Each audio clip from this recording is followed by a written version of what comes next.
Hello, જય શ્રી કૃષ્ણ. કેમ છો બધા? આશા રાખું છું કે બધા મજામાં હશો. તો આજે આપણે બનાવીશું ગાજરનો હલવો, એ પણ ખાંડ, દૂધ કે માવા વગર.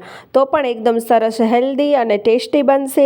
અને ખાલી એકદમ 15થી 20 મિનિટ તમારી પાસે હશે ને તો આ હલવો તમે એકદમ ઝટપટ બનાવી શકશો. તો ચાલો રેસીપી શરૂ કરીએ. તો એના માટે મેં અહીંયા લાલ ગાજર લીધા છે, જે શિયાળામાં ખૂબ સરસ આવે છે અને એકદમ સરસ મીઠા પણ આવે છે. આ રીતના 1 કિલો આપણે પહેલાં ગાજર લઈ લઈશું. હવે આપણે બધા જ ગાજરમાં છાલ ઉતારી અને બધા જ ગાજરને આપણે સરસ આ રીતના છીલી લેશું. હવે તમે જોઈ શકો છો કે આપણે બધા જ ગાજર આપણે આ રીતના સરસ છીલી લીધા છે અને એકદમ સરસ આપણા લાલ ચટાકેદાર આપણા ગાજર છે. હવે આ રીતની ઝીણી આપણે જે ખમણી હોય છે એમાં આપણે ઝીણું ખમણ કરી નાખશું, જેથી શું છે કે આપણો ગાજરનો હલવો એકદમ આપણે જ્યારે બનાવશું ને તો ગાજર એકદમ સરસ જલ્દીથી ચડી જશે. અને ગાજર આપણે આ રીતના છીલશું ને એટલે આપણે ગાજર છીલવાની આસાની રહેશે અને છેલ્લે જે ઉપરનો ભાગ હોય છે ને તે નીકળી જશે. હવે આ રીતનું આપણે સરસ ગાજરમાંથી બધું જ ઝીણું ખમણ કરી લીધું છે. તો હવે આપણે હલવો બનાવશું. તો એના માટે મેં અહીં એક નોનસ્ટિક પેન લીધું છે. તમારી પાસે જે પણ કઢાઈ હોય તે ચાલે. હવે આપણે અહીં સાવ ઓછા ઘીનો પહેલાં ઉપયોગ કરશું. ખાલી 1 ચમચી જેટલું આપણે ઘી લેશું અને આપણે જે ખમણ તૈયાર કર્યું છે ગાજરનું તે આપણે એમાં નાખી દઈશું અને આપણે 5 મિનિટ સુધી એકદમ સરસ લો ફ્લેમ ઉપર આપણે એને સરસ સાતળી લેશું.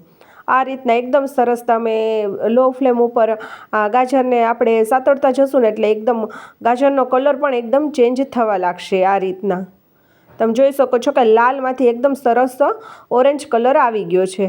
હવે આપણે અહીંયા દૂધ નથી લેવાનું અને જે દૂધમાંથી આપણે મલાઈ કાઢીએ છીએ તે આપણે અહીંયા 300 ગ્રામ જેટલી મલાઈ લેવાની છે. તમે જોઈ શકો છો કે આપણે જે મલાઈ નાખીને એ આ રીતની મેલ્ટ થતી જશે ને એટલે એમાંથી થોડુંક દૂધ પણ છૂટું થવા લાગશે, કેમ કે આપણે જ્યારે ઉપરથી મલાઈ કાઢીએ ત્યારે થોડુંક દૂધ એમાં રહી જતું હોય છે. તો આપણે અહીંયા દૂધનો ઉપયોગ નથી કરવાનો અને આપણે અહીંયા મલાઈ લેવાની છે. દૂધથી આપણે જે દૂધમાંથી ઉપરથી મલાઈ જે કાઢીએ છીએ ને એ. હવે આ રીતની એકદમ સરસ મલાઈ મેલ્ટ થઈ જાય ને એટલે આપણે એને ઢાંકી અને 5 મિનિટ માટે એને ચડવા દઈશું. હવે આપણે અહીંયા ખાંડની જગ્યાએ ગોળ લેશું. જો આ રીતનો ભીલી ગોળ આવે છે ને એ, અને અહીંયા છે ને તમારે દેશી ગોળ નથી લેવાનો. આ રીતનો વ્હાઈટ ગોળ લેશો ને એટલે આપણે એકદમ સરસ હલવાનો કલર પણ એવો ને એવો સરસ જળવાઈ રહેશે. હવે 5 મિનિટ પછી આપણે આપણો હલવો જોશું તો એકદમ સરસ આપણો જે ગાજર છે એ એકદમ સરસ ચડી ગયા છે અને તમે અહીંયા જોઈ શકો છો કે એકદમ આપણું ઘી પણ છૂટું પડવા લાગ્યું છે, કેમ કે મલાઈમાં જે ઘીનો ભાગ હોય છે એ સરસ આપણો મેલ્ટ થશે ને એટલે એમાંથી ઘી એકદમ સરસ છૂટું પડશે. હવે અહીંયા 300 ગ્રામ જેટલો મેં સુધારી અને ગોળ રાખ્યો હતો એ આપણે આમાં નાખી દઈશું અને ખાલી આ ગોળ મેલ્ટ થાય ત્યાં સુધી આપણે એને લો ફ્લેમ ઉપર એકદમ સરસ હલાવતા રહીશું. અહીંયા આપણે હલવાને છોડવાનો નથી, આપણે હલાવતા રહેવાનું છે સતત આ રીતના, એટલે એકદમ સરસ ગોળ મેલ્ટ થઈ જશે. તમે જોઈ શકો છો કે ધીમે ધીમે એકદમ સરસ આપણો ગોળ મેલ્ટ થવા લાગ્યો છે અને આપણો હલવો છે એ તૈયાર થવા લાગ્યો છે. હવે આપણે કાજુ બદામ અને કિશમિશ આપણે એમાં નાખી દઈશું, જે હારે રોસ્ટ થઈ જશે અને ખાવાની પણ સરસ મજા આવશે હલવામાં.